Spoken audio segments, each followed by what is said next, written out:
Sepanjang jalan menuju kampung, bayi ini satu sedih dan nanti kayaknya sehingga Mumbai berusaha menenangkan bayi tersebut dengan cara bernyanyi.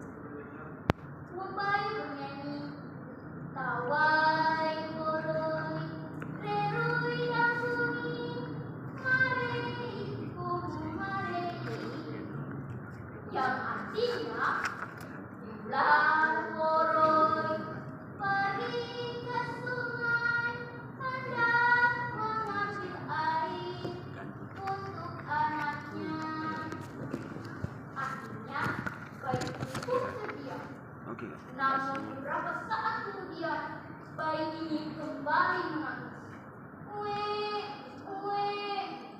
Akhirnya kembali menenangkan bayi tersebut dengan menyanyi lagu yang berkisah tentang daun kafafiruan salam.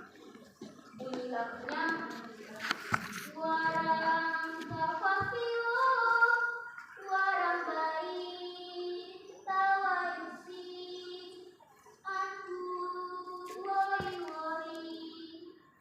Akhirnya bayi ini pun terdiam dan tertidur kembali. Betapa senangnya hati yang boga dan membaik. Oleh karena itu, setibanya di kampung, mereka langsung menyerahkan anak ini kepada Wanawai untuk dirawat dan diasuh. Dengan penuh kasih sayang, Wanawai membesarkan dua anaknya, yaitu anaknya yang tadi baru dilahirkan dan anaknya yang baru diserahkan. Ketika kembali dari sungai dengan membawa air, Woroi tersentak kaget karena anaknya sudah tidak ada di atas bongkah batu, melainkan ada jejak-jejak kaki manusia. Dengan nalurinya yang kuat, Woroi yakin bahwa pasti jejak-jejak kaki manusia ini adalah jejak kaki yang telah mencuri anak. Woroi lalu berjalan mengikuti jejak-jejak kaki tersebut sehingga tibalah ia di sebuah perkampungan.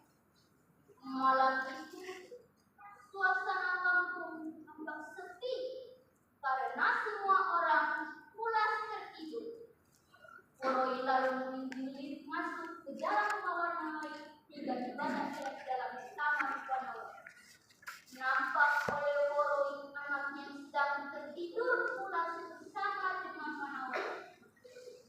Woroi langsung memeluk anaknya ini dengan cara memberi. Kesempatan ini berbuat baik oleh Woroi berbisik kepada anaknya. Woroi berbisik, namamu adalah Woroi. Jika sudah besar nanti, engkau boleh kawin. Tapi ingat pesanku ini, bahwa jangan sekali-kali kamu memanjat pohon, baik pohon yang tinggi maupun pohon yang rendah. Setelah berkata demikian, Woroi pun ikut tertidur bersama anaknya dan juga Wanawai. Menjalani hari, Wanawai terbangun karena ia mendengar suara tangisan anaknya. Wanawai kaget karena Wanawai melihat anaknya yang sudah dililit oleh seekor ular besar. Wanawai langsung memeluk anaknya dan keluar teriak histeris, "Tolong!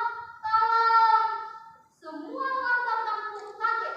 Mereka keluar dari rumah mereka dan pergi mendatangi rumah Wanawai untuk menyaksikan apa yang sedang terjadi.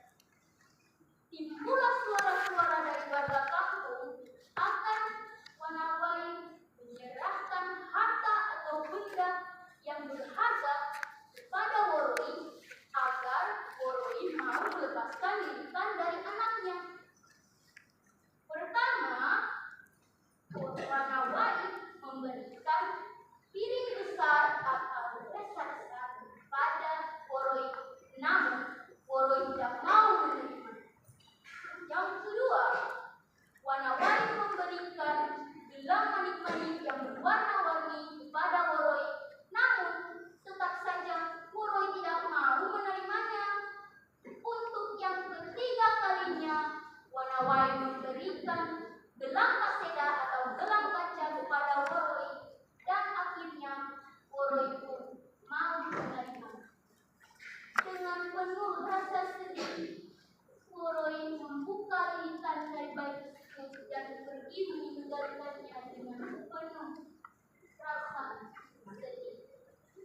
pemuda yang gagah perkasa, rajin, sabar, dan penyayang.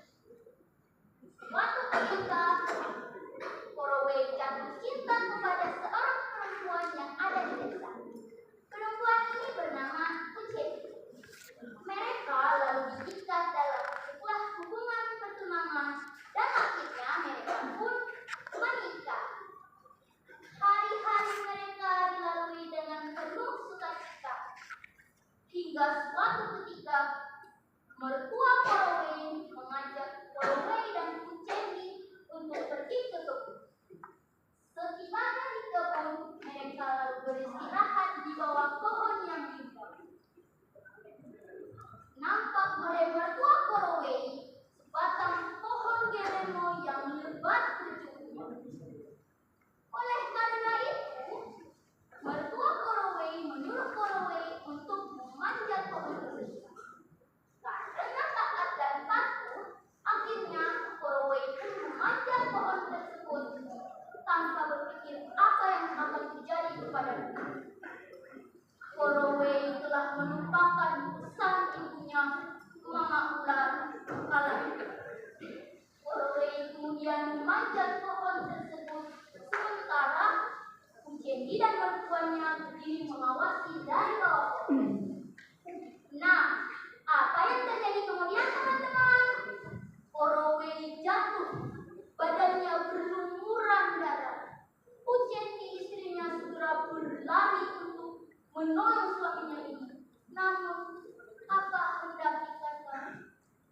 Korowei telah meninggal. Ucendi sangat sedih atas kematian Korowei.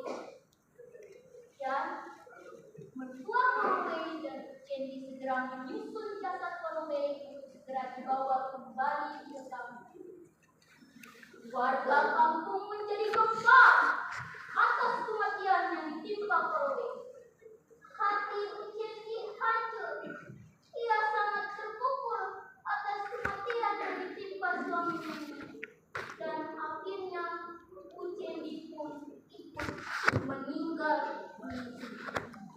Semua warga kampung turut berduka cita atas kematian yang ditimpa Korowei dan juga Ucendi.